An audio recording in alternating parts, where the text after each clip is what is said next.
automatic door chime didn't ring when you walked in. I had tested it 1 hour before. I know it worked. My name is Kai. I work the graveyard shift at a gas station off a desolate stretch of highway in the Central Highlands for 3 years. 3 years of long-haul truckers, insomniacs, and people who looked like they were running from something. You learn to read people fast in a job like that. The way they move, the way they avoid your eyes or hold them too long, the way they carry whatever it is they're carrying at 2 a.m. on an empty road. After 3 years, I thought I had seen every kind of person the night could produce. I was wrong. It was 2:14 a.m. on a Tuesday. The store was empty. Outside, the darkness pressed against the glass windows like something physical.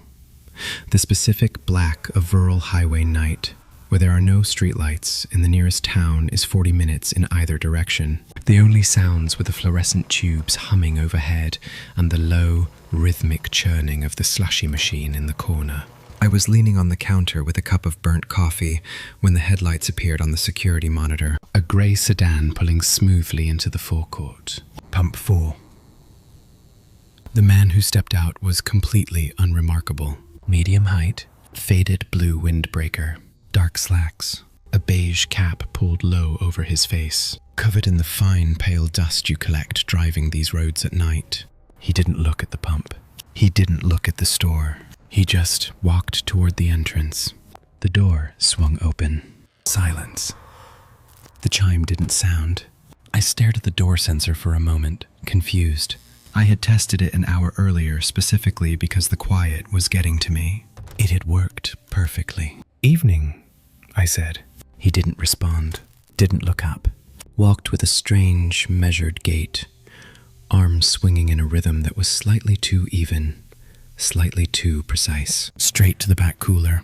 He opened the glass door, took out a bottle of sparkling water, carried it to the counter, placed it down, handed me a crisp $5 bill, never looked up, cap shadowing his face completely. I scanned the bottle, gave him his change, said the thing I always say.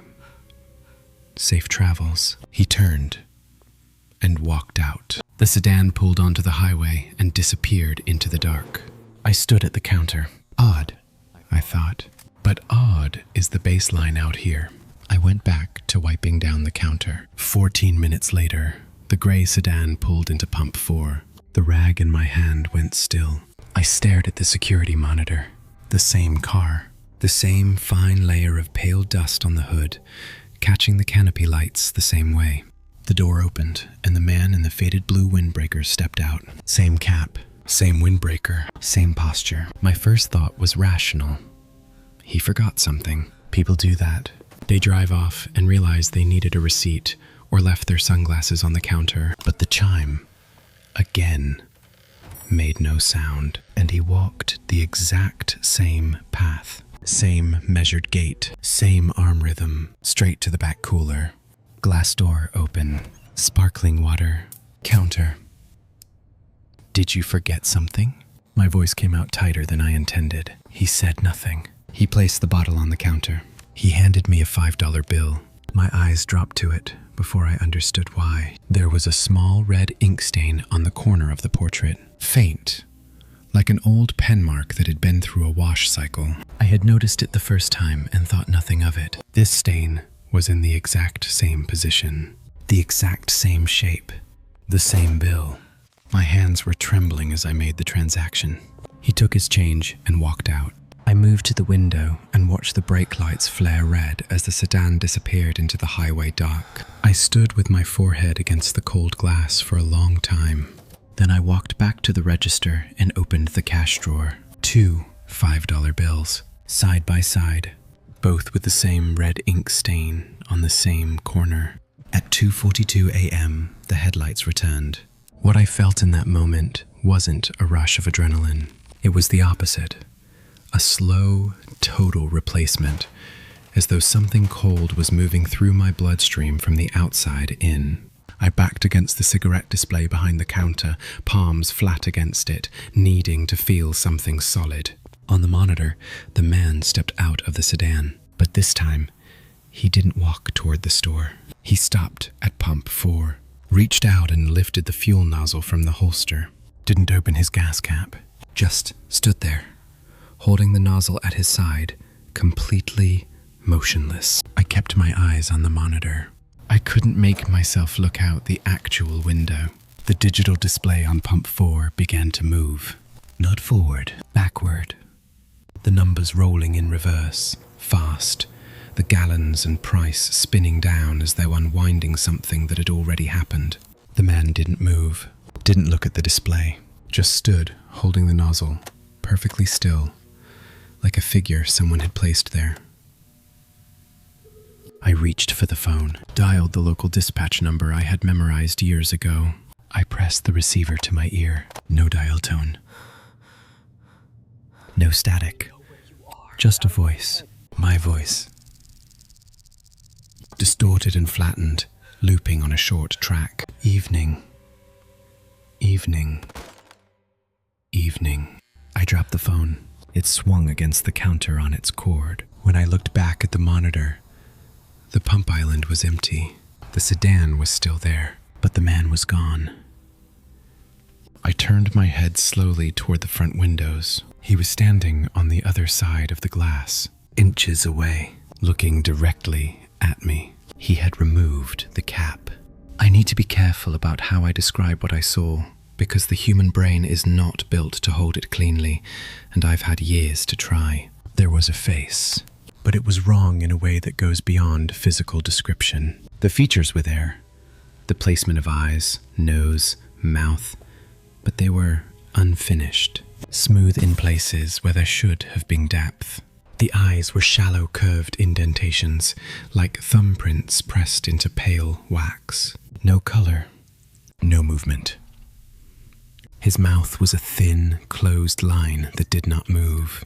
He raised one hand and pressed it flat against the glass.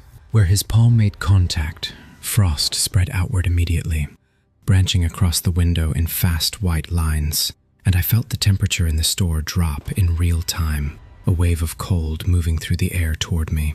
And then I heard him, not through the glass, not through the air, inside my own head, in the exact cadence of my own thoughts, the precise rhythm of my own internal voice.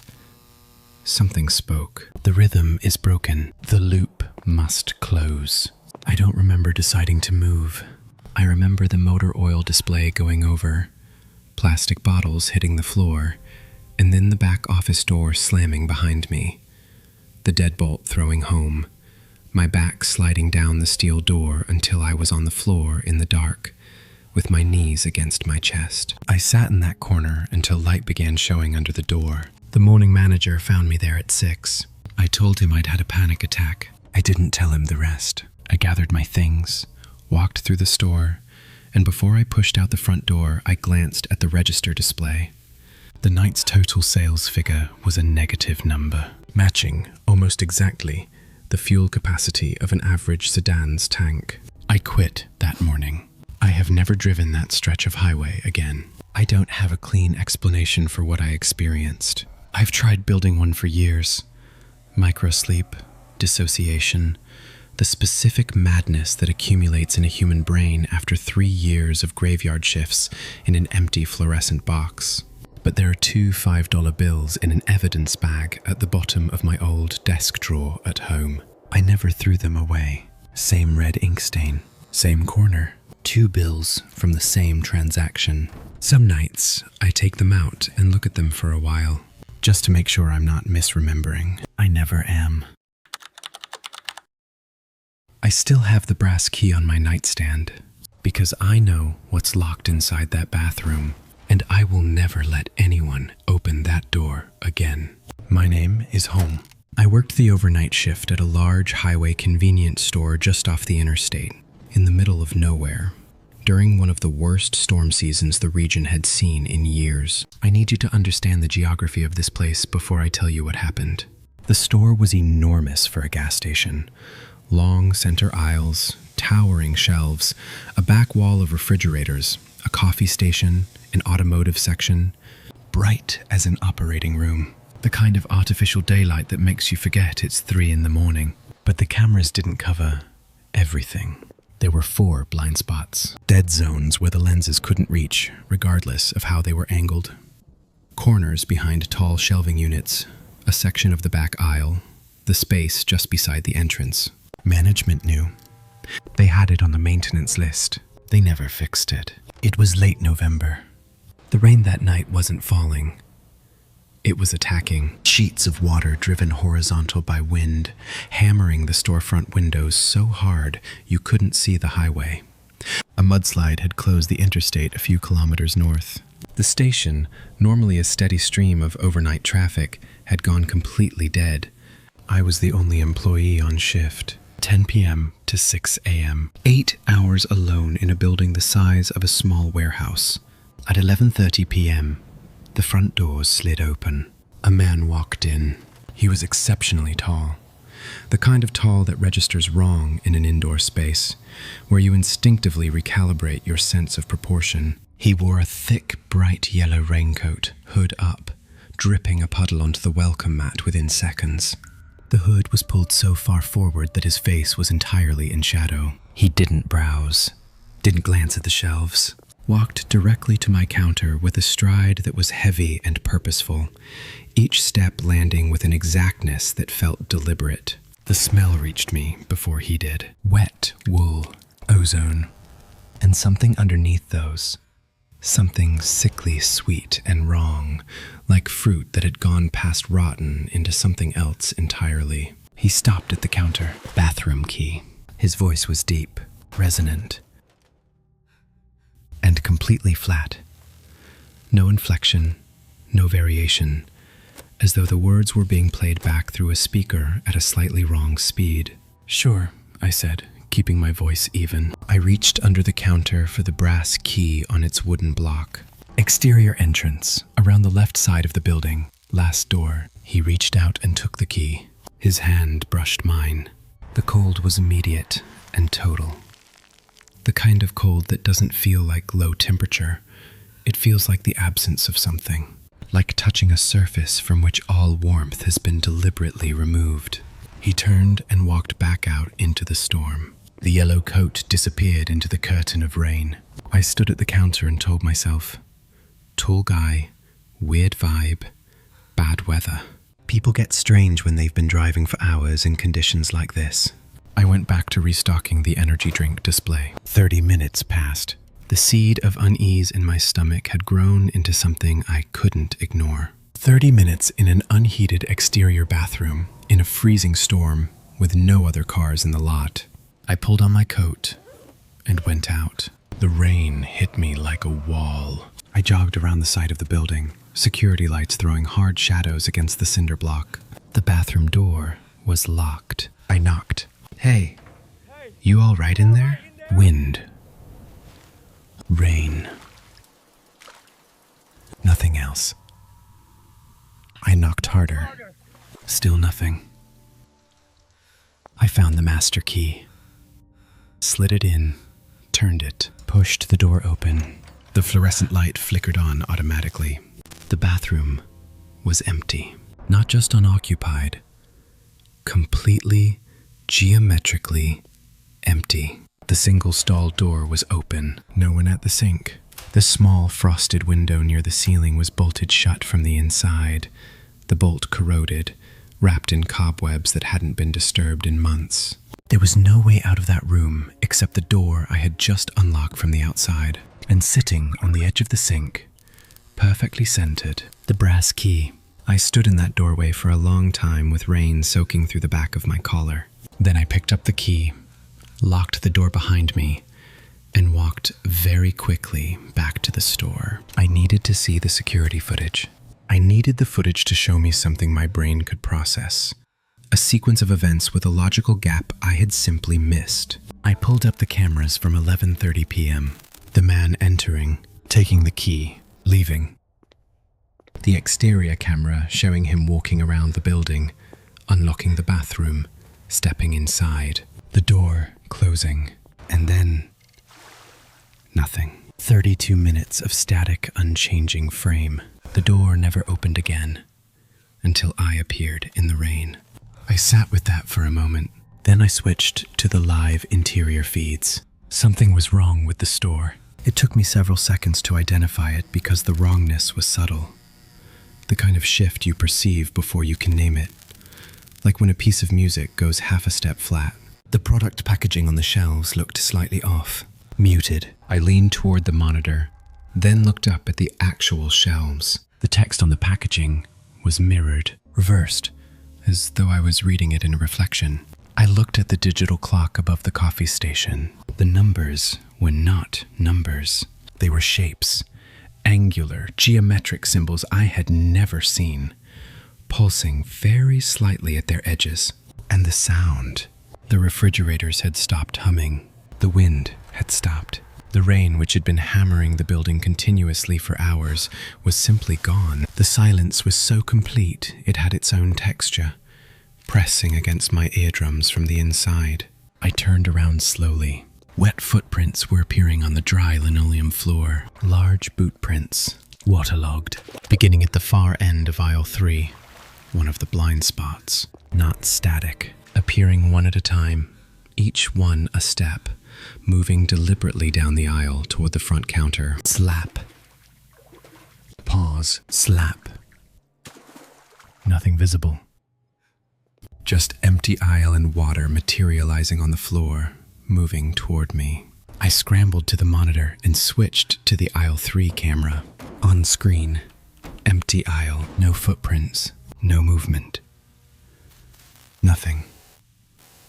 I looked up. With my own eyes. The prints had turned the corner. Now in the main walkway, 15 feet away, 12. I looked back at the monitor. The feed had changed. It was showing an angle that didn't exist in the system. A view from behind me, looking over my own shoulder at the screens. I could see the back of my own head, the tension in my own shoulders, and standing directly behind me, filling the frame, was the man in the yellow raincoat, hood pushed back, where his face should have been, smooth, featureless yellow plastic, the same material as the coat, no eyes, no mouth, just a continuous curved surface, slick with rain. I screamed and spun around. Empty space. I turned back to the monitor. Black screen. The wet footprints on the floor ended exactly 1 foot from the counter's edge, and the smell hit me all at once.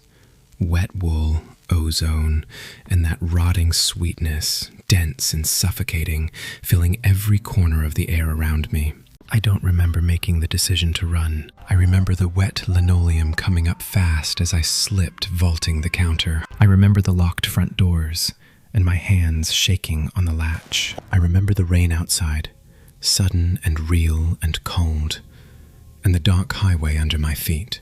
A highway patrol unit found me 3 kilometers up the road, standing in the middle of the lane in the rain. I never went back to that store. They mailed me my final paycheck. The brass key is on my nightstand, not as a reminder, not as proof. I keep it because as long as I have it, that door stays locked. And whatever is inside that bathroom, whatever left no footprints on camera, whatever returned a key through a bolted door, whatever looked back at me from a camera angle that doesn't exist, it stays in the dark. Every time it rains hard, I check my locks, all of them. Then I check them again, and I don't look in mirrors, not at night. Not when I can't be certain what might be standing in the background, just past the edge of my own reflection. Something bright yellow, perfectly still. Watching. I opened the first box. I didn't dare open the second. To this day, I still don't know what I lost. I'm not someone who believes in things that can't be explained. I'm a practical person, numbers, invoices, shift schedules. But that night in Maine changed everything. I was watching over an old gas station on the edge of a dying logging town. The owner had just passed away. The distribution company had gone bankrupt. In the middle of a 2-day blizzard, I was the only one left there. My only job was to keep the pipes from freezing, 1:15 a.m. Headlights cut through the swirling snow. A black semi-truck, no plates, no logo, slowly rolled in. The lot. It didn't stop at the pumps. It parked directly in front of the entrance, completely blocking the highway behind it. The driver stepped down. Scarf pulled up over his face, hat pulled low over his eyes. He walked straight to the back of the trailer, opened it, pulled out a medium cardboard box, and walked directly in. The store clipping my shoulder as he passed like I wasn't there. I told him there were no deliveries being accepted. The company was dead. He set the box on the counter and said, his voice resonating like sound inside a cavern, "This is the new stock." Then he turned and walked back out. I shouldn't have opened that box. I knew that. But curiosity, or something stronger than curiosity, moved my hands. Inside, nestled in white packing foam, were things that had no right to exist there. My grandfather's rusted pocket watch. I had lost it in the woods when I was 12 years old, and never found it again. A crayon drawing on faded paper, the uneven strokes of a 7-year-old child's hand. A dog I had drawn in 2nd grade, then thrown in the trash decades ago. A blue wool scarf, the exact one I was wearing when I fell and broke my arm on a sledding hill at 14. These weren't replicas. I recognized every scratch on the watch casing, every uneven cray and line made by the child I used to be. These were pieces of my life. Things I had lost or let go of, carefully packed and delivered here. When I looked up, the driver was coming back, a second box in his arms. I locked the door. I slammed my palms against the glass. I screamed at him, asking her. He was where he had gotten those things. He stopped in front of the door and slowly pulled down his scarf. His face was ordinary to a degree that was itself extraordinary, completely average in every way, as if someone had blended the features of a million different people into a single composite. Nothing to remember, nothing to recognize, only his eyes. The pupils were dilated so wide there was no iris left, just 2 pools of black staring directly at me. His voice didn't come from his mouth. It came through the store's PA system, booming from the ceiling speakers overhead. "Open the door. The inventory must be stocked." I grabbed the phone and dialed 911. The line connected. I exhaled. Then the dispatcher spoke in a voice as flat as someone reading from a manual. "We are aware of the delivery. Please ensure all items are received and categorized. Failure to comply will result in immediate termination." The line went dead. Then I heard footsteps on the metal roof above me. Thud, thud, thud. Slow, steady, like someone on patrol. The space heater died. The lights dimmed. The temperature dropped fast. I ran to the back office, shoved a filing cabinet against the door, and curled under the desk with my knees pulled to my chest. The footsteps didn't stop. Then, from the heating vents, whispers started coming through. Not meaningless noise. Dates, places, moments from my life recited in chronological order. The day I was born, my first day of school, the afternoon I sat alone in the garage because no one came to my birthday party, the last words I ever said to my father. They were getting closer to the present. When the first grey light of morning came through the windows, the footsteps stopped. The engine sound faded away into nothing. I waited another hour before I moved the cabinet and walked out. The parking lot was completely empty. The snow lay smooth and undisturbed in every direction. No tire tracks. No footprints. On the counter, the first box was gone. In its place sat the second box, still sealed with dark tape. I stood there for a long time. My hand touched the edge of the tape. Then I pulled it back. The first box held things I had already lost. But the second box, I understood, then held things I hadn't lost yet. Things I was still holding on to. I wasn't ready to know which ones.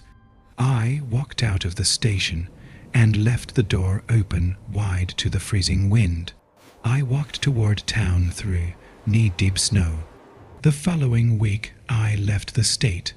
That was years ago. Some nights when the house is completely silent and there is nothing left to distract me from my own thoughts, I hear it again. A faint, steady thudding on the roof above my bedroom. And I find myself wondering somewhere in that second box, something of mine was taken. Something I haven't realized yet that I've already lost. I just don't know what it is.